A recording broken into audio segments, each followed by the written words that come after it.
السلام عليكم يا رفاق، مع الدكتور محمد عثمان حشابرة، أول طبيب باطنية وحميات في الحديدة.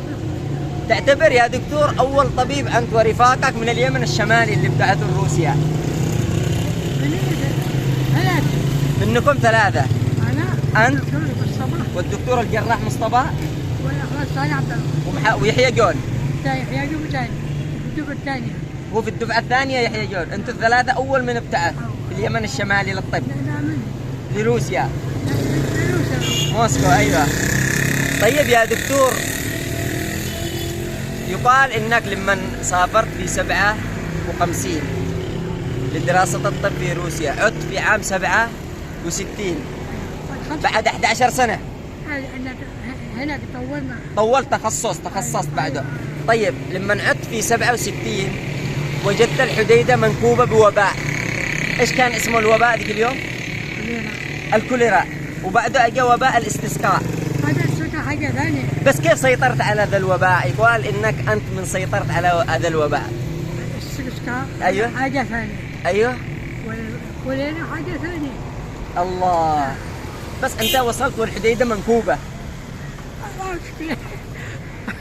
ما مشكلة. لا أنا أول طبيب في الحديدة، هذه كلها قصدك كلها صحراء. لا انا اقصد وصلت والوباء منتشر وما فيش طبيب الا انت. نعم. يعني ما شاء الله، كيف سيطرت عليه بهذه السرعة؟ أبني ألبس صحيح. ألبس صحيح. ما شاء الله يا دكتور. أنت وحدك ولا كان معك الأصدقاء؟ لا أنا وحدي. يعني تفرقتوا بعد ما وصلتوا؟ باطني. طبيب باطني. بقيت أنت وحدك. ما شاء الله يا دكتور. طيب يا دكتور، الاستسقاء، وباء الاستسقاء اللي اخترعت له حديدة مدري كيف، الإبرة دي. أيوة، كيف كنت تسووا بها؟ نربط هنا. أيوة للمريض. أيوة. هذا في الستينات طبعا. أيوة نربط أي حاجة لما تظهر البطن. نخدر الماء تحت. أيوة. نخدره.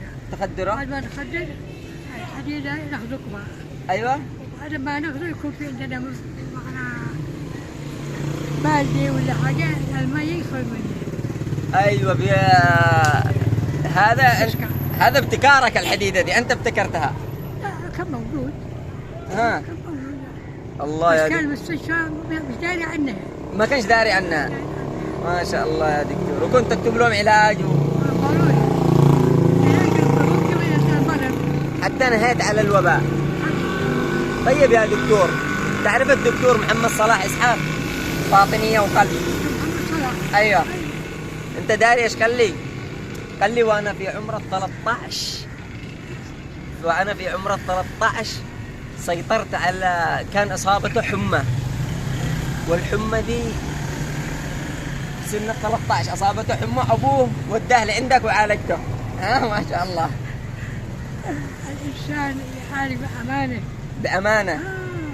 الله عليك يا دكتور. الإنسان لما يعالج بأمانة ما بيروح من الإنسان. يقول لكم يا شباب، يعني دي من المعلومات، من يوم تأسس مستشفى الحلفي إلى أن تقاعد الدكتور عمره ما غاب يوم.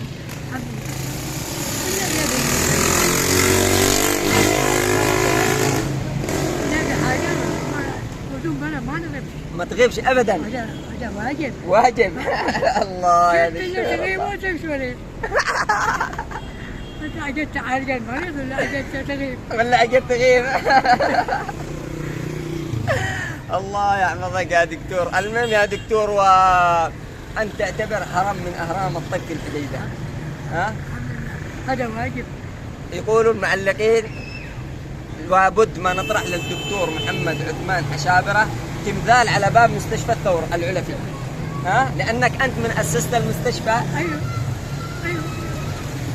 ما كان شيء أطباء. لا. أول مدير وأول طبيب في مستشفى العلفي الدكتور محمد عثمان حشابرة.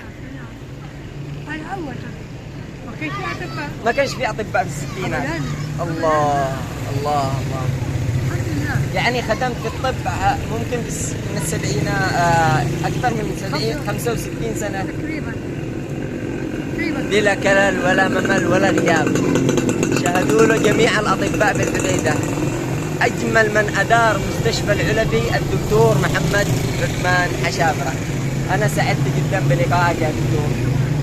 أنا مرتاح وجودك. وأبنائك في أبناء الحديدة وأبنائك من جميع محافظات الحديدة يوجهوا لك السلام الكبير. الله في أيام سنة.